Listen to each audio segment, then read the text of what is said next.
Hi guys, my name is Dr. Jazz Galati and I'm one of the dentists and Invisalign providers at Triangle Dental in Reading, Tilehurst. And I want to talk about the 15 points of consent that is essential for you to know for Invisalign. Now, some of these are more pertinent for some individuals and other points are more pertinent for other individuals. The 15 points I'm going to talk about are quite generic, but as your dentist, we will always tell you, hey, that certain points will apply more to you than others, and we'll go through that with you in the chair. But the first number one thing you need to know before starting Invisalign with us is that if you do not wear your retainers afterwards, that your teeth will go crooked again.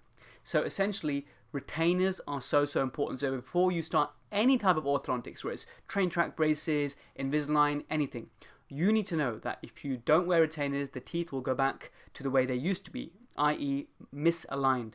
And in fact, funnily enough, the majority of the cases we see nowadays are adults who used to have braces when they were younger, and then because they lost their retainers or it wasn't emphasized enough by the orthodontist that their teeth went crooked again, and hey ho, they need Invisalign for the second time, which is a real shame, but we want to prevent that from ever happening.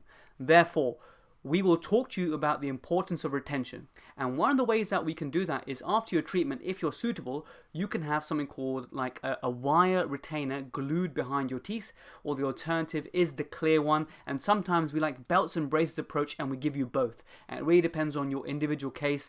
Point number 2 is that you will need most likely something called attachments. Now these are essentially blobs of white tooth covered filling that are stuck on your teeth, and sometimes they're stuck on your front teeth, and these help the Invisalign aligners grip your tooth really tightly, and it allows your movements to become faster and better. So I'll show you an example of what that looks like. So this is one of my patients who had an attachment, the white blob, on one of her front teeth. So this is what they look like. So although the name is Invisalign, you can see that it's not 100% invisible. Most patients are very accepting of this because they understand that it gives you a better result, and to be fair, it still blends in, and a lot of time in lots of lighting conditions you can hardly tell it's there. But it's important that you know that this might be happening to your teeth, so you know what you're getting yourself into.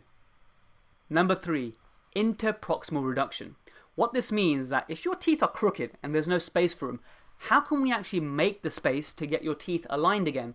Sometimes, and not so often nowadays with Invisalign, we may need to remove some teeth.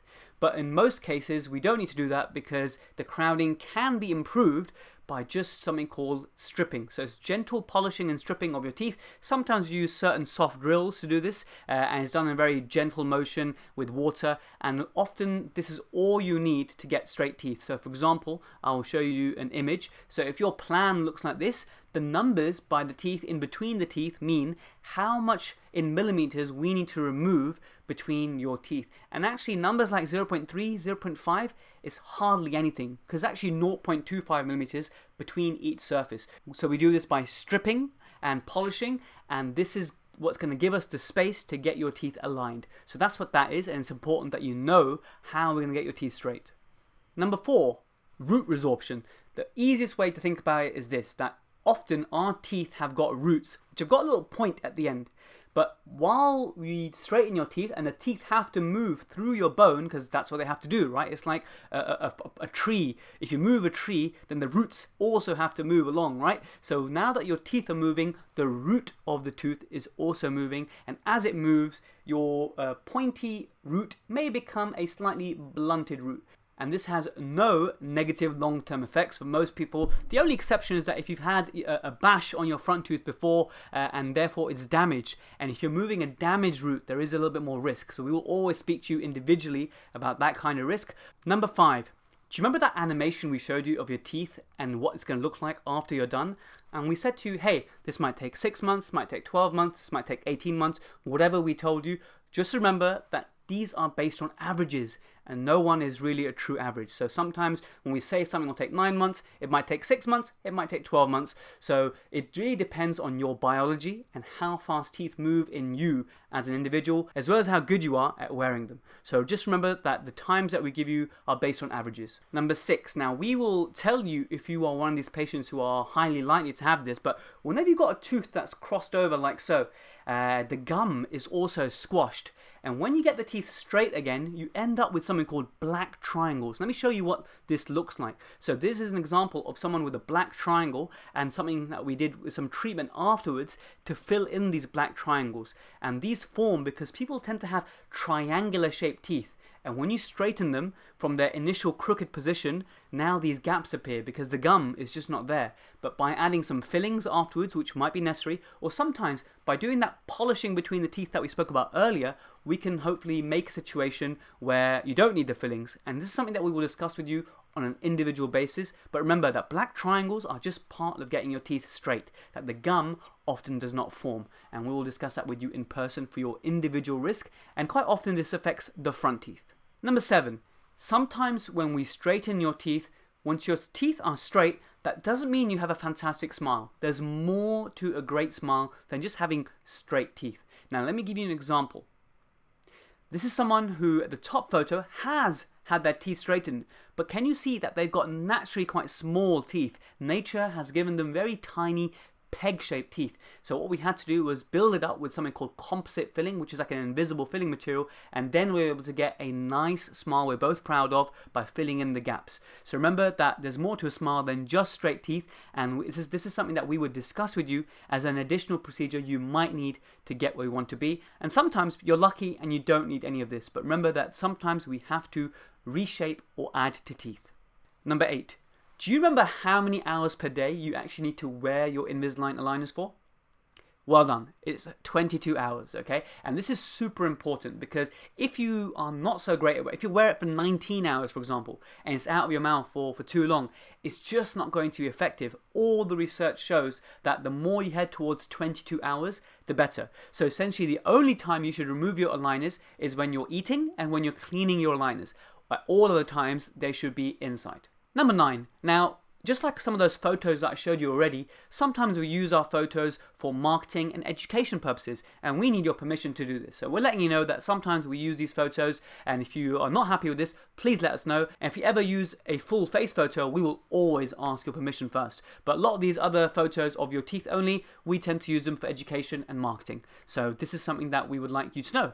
Number 10, just 5 more to go after this, guys. You're almost there. So number 10 is about the simulation that we show you. For example, if you show you an animation like this before we start your Invisalign, then remember that what you see on the screen is a cartoon. It's an animation. It's not really your teeth. So sometimes we will always address your main concern. That's something we'll always address. But don't be disillusioned by something you might see on the cartoon.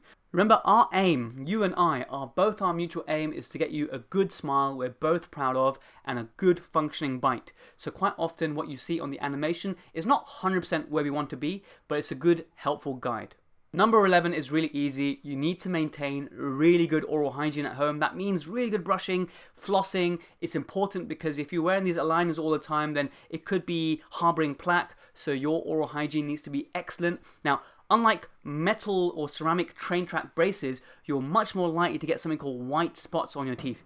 With aligners, it's much less likely to happen, but you still need to maintain a really high level of oral hygiene. Number 12, your speech. At the beginning, you might sound like this a little bit, but after just a few days, you do get used to it, and eventually your speech completely improves. Usually takes up to a week. Some of my patients report no issues at all. Other patients take up to a week to get used to it. The key is to practice talking, and eventually you will get used to it. Our brain is so powerful, it can adapt. Number 13, to get a good fitting bite and make sure that all the teeth are hitting as they should do, sometimes when we straighten your teeth, the teeth are not biting together in a completely perfect way of your top and bottom jaw. So sometimes we need to do a bit of adjustment of your teeth to get the correct happy bite. So when you bite together, it feels and sounds like really nice and balanced and even. So this is something we will do at the end and something we will assess for the whole way through. 14, second last one, guys. You've done really well to watch all the way to here.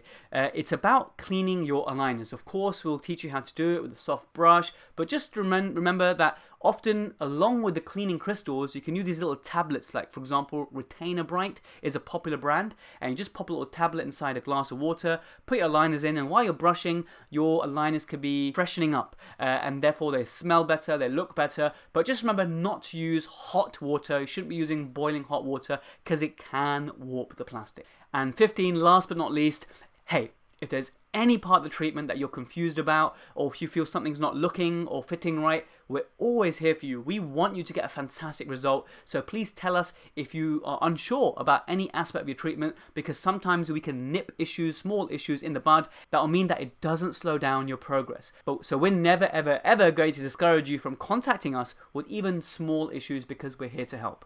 I hope you enjoyed watching that. I tried to make it as engaging as possible and entertaining as possible, if you like, but consent is one of those boring things that you have to watch, and I hope you found that useful.